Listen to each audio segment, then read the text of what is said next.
Assalamualaikum warahmatullahi wabarakatuh. Kami dari kelompok 1 beranggotakan 3 orang dengan saya Milanda Jafar Sue.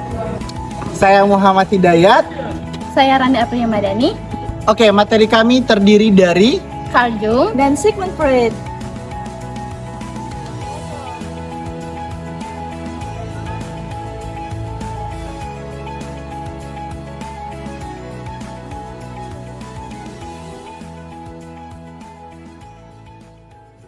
Latar belakang daripada Jung.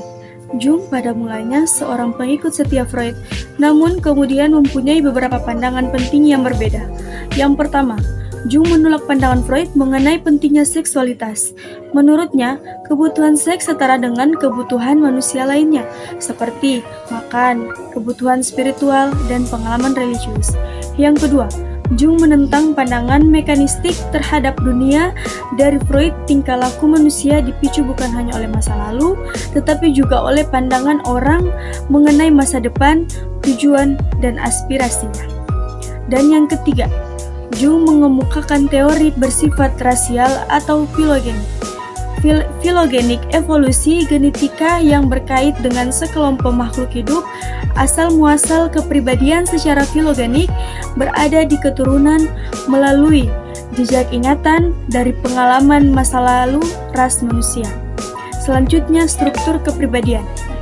Kepribadian atau psyche adalah mencakup keseluruhan pikiran, perasaan, dan tingkah laku, kesadaran, dan ketidaksadaran. Kepribadian membimbing orang untuk menyesuaikan diri dengan lingkungan sosial dan lingkungan fisik.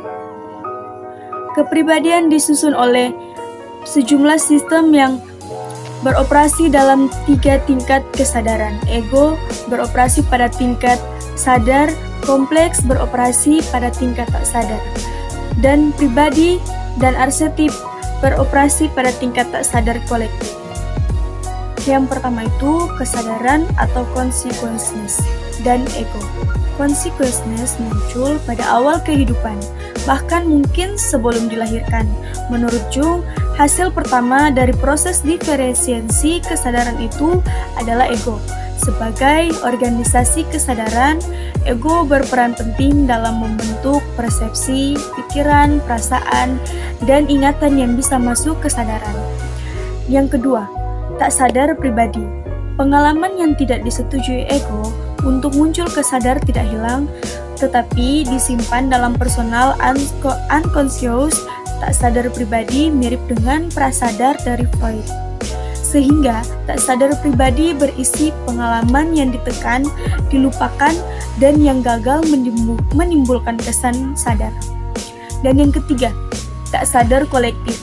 Tak sadar kolektif adalah gudang ingatan laten yang diwariskan leluhur, baik leluhur dalam wujud manusia maupun leluhur pramanusia atau itu binatang. Ingatan teori evolusi Darwin. Ingatan yang diwariskan adalah pengalaman-pengalaman umum yang terus-menerus berulang lintas generasi. Dan yang keempat itu ada arsetip. Arsetip yang muncul pada pengalaman awal manusia membentuk pusat kompleks yang mampu menyerap pengalaman lain keadaannya. Arsetip atau kekuatan, misalnya sepanjang sejarah manusia telah dihadapkan dengan kekuatan alam yang dahsyat, arus sungai, air terjun, banjir badai, petir, kebakaran hutan, gempa bumi, dan lain-lain. B. Dinamika kepribadian. Interaksi antar struktur kepribadian. Variasi struktur kepribadian yang kompleks membuat elaborasi dinamika kepribadian sukar dibuat formulanya. Akhirnya, Jung mencoba mendekati dinamika itu dari prinsip-prinsip interaksi dan tujuan energi psikis. Prinsip kompesansi dipakai untuk menjaga agar kepribadian tidak menjadi neurotik. Umumnya terjadi antara sadar dan tidak sadar. Fungsi yang dominan pada kesadaran kompesansi oleh hal yang direpres. Prinsip oposisi. Prinsip oposisi sering terjadi karena kepribadian berisi berbagai kecenderungan konflik. Menurut Jung, tegangan akibat konflik adalah esensi hidup. Tanpa itu tidak ada energi dan tidak ada kepribadian. Prinsip penggabungan. Menurut Jung, kepribadian terus-menerus berusaha untuk menyatukan pertentangan-pertentangan yang ada, berusaha untuk mensistesakan untuk mencapai kepribadian yang seimbang dan integral. Integral ini hanya sukses dapat dicapai melalui fungsi transenden. A. Energi psikis. A. Fungsi energi. Berfungsinya kepribadian tergantung kepada bagaimana energi dipakai. Energi yang dapat dipakai oleh kepribadian disebut energi psikis atau energi hidup, life energy. Energi itu tampak dari kekuatan, semangat, kemauan, dan keinginan, serta berbagai proses seperti mengamati, berpikir, dan memperhatikan. B. Nilai kepribadian, psychic value. Nilai kepribadian, psychic value, suatu ide atau perasaan tertentu dikatakan memiliki value psikis yang tinggi kalau ide atau perasaan tertentu dikatakan memiliki value psikis yang tinggi kalau ide atau perasaan itu memainkan peran penting dalam mencetuskan dan mengarahkan tingkah laku. C. Kesamaan, equivalence, dan keseimbangan entropi. Energi psikis bekerja mengikuti hukum termodinamika, yakni prinsip ekuivalen dan prinsip entropi. Prinsip ekuivalen menyatukan jumlah energi psikis atau tetap, hanya distribusinya yang berubah. Jika energi pada suatu elemen menurun, elemen energi akan menarik.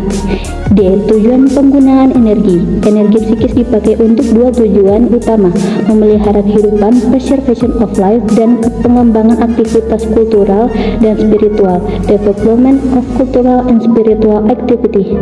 Ketika manusia menjadi lebih efisien dalam memuaskan kebutuhan dasar dan kebutuhan biologisnya, mereka mempunyai energi lebih banyak untuk mengembangkan minat kultural. Perkembangan kepribadian. Perkembangan kepribadian adalah salah satu peristiwa psikis yang sangat penting. Pendekatan Jung untuk menjelaskan mengapa psikis itu terjadi lengkap dibanding Freud. Pandangan Freud bersikap mekanistik atau kualistik. Menurutnya semua peristiwa disebabkan oleh sesuatu yang terjadi pada masa lalu. Sedang yang terakhir, evaluasi. Teori Jung mempengaruhi luas dan lembaga yang melatih model analisis dan terapi Jung didirikan banyak negara. Pengaruh terhadap psikologi modern tampak pada pengembangan riset asosiasi kata dan konsepnya mengenai tipe introversi dan ekstrovasi.